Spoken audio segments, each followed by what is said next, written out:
करवा चौथ की कहानी बहुत समय पहले की बात है। एक साहूकार के 7 बेटे और उनकी एक बहन करवा थी। सभी सातों भाई अपनी बहन से बहुत प्यार करते थे, यहाँ तक कि वे पहले उसे खाना खिलाते और बाद में स्वयं खाते थे। एक बार उनकी बहन ससुराल से मायके आई हुई थी। शाम को भाई जब अपना व्यापार व्यवसाय बंद कर घर आए तो देखा उनकी बहन बहुत व्याकुल थी। सभी भाई खाना खाने बैठे और अपनी बहन से भी खाने का आग्रह करने लगे, लेकिन बहन ने बताया कि उसका आज करवा चौथ का निर्जल व्रत है और वह खाना सिर्फ चंद्रमा को देखकर उसे अर्घ्य देकर ही खा सकती है। चूंकि चंद्रमा अभी तक नहीं निकला है, इसलिए वह भूख प्यास से व्याकुल हो उठी है।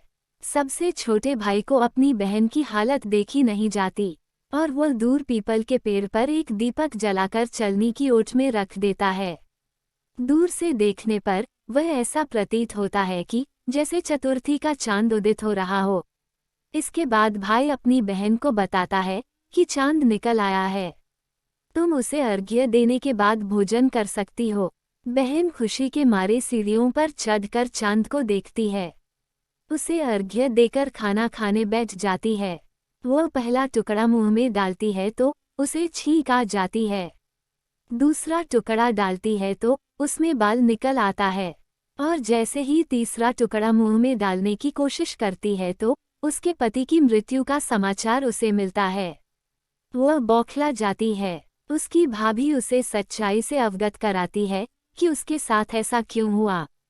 करवा चौथ का व्रत गलत तरीके से टूटने के कारण देवता उससे नाराज हो गए हैं और उन्होंने ऐसा किया है।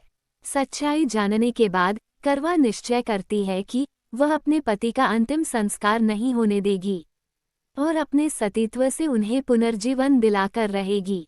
वह पूरे 1 साल तक अपने पति के शव के पास बैठी रहती है, उसकी देखभाल करती है। उसके ऊपर उगने वाली सुईनुमा घास को वह एकत्रित करती जाती है। 1 साल बाद फिर करवा चौथ का दिन आता है। उसकी सभी भाभियां करवा चौथ का व्रत रखती हैं।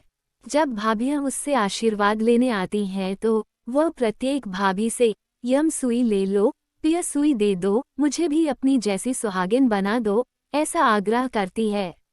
लेकिन हर बार भाभी उसे अगली भाभी से आग्रह करने का कह चली जाती है। इस प्रकार जब छठे नंबर की भाभी आती है तो करवा उससे भी यही बात दोहराती है।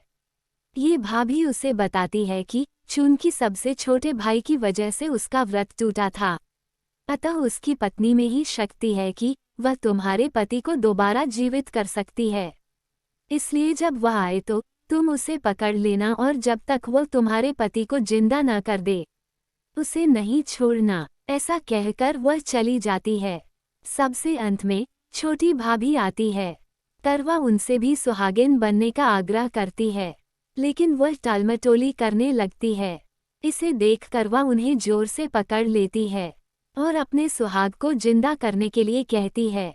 भाभी उससे छुड़ाने के लिए नोचती है, खसोटती है, लेकिन करवा नहीं छोड़ती है। अंत में उसकी तपस्या को देख भाभी पसीज जाती है और अपनी छोटी अंगुली को चीरकर उसमें से अमृत उसके पति के मुंह में डाल देती है। करवा का पति तुरंत श्री गणेश कहता हुआ उठ बैठता है। इस प्रकार प्रभु कृपा से उसकी छोटी भाभी के माध्यम से करवा को अपना सुहाग वापस मिल जाता है। हे श्री गणेश माँ गौरी, जिस प्रकार करवा को चिर सुहागन का वरदान आपसे मिला है, वैसा ही सब सुहागिनों को मिले।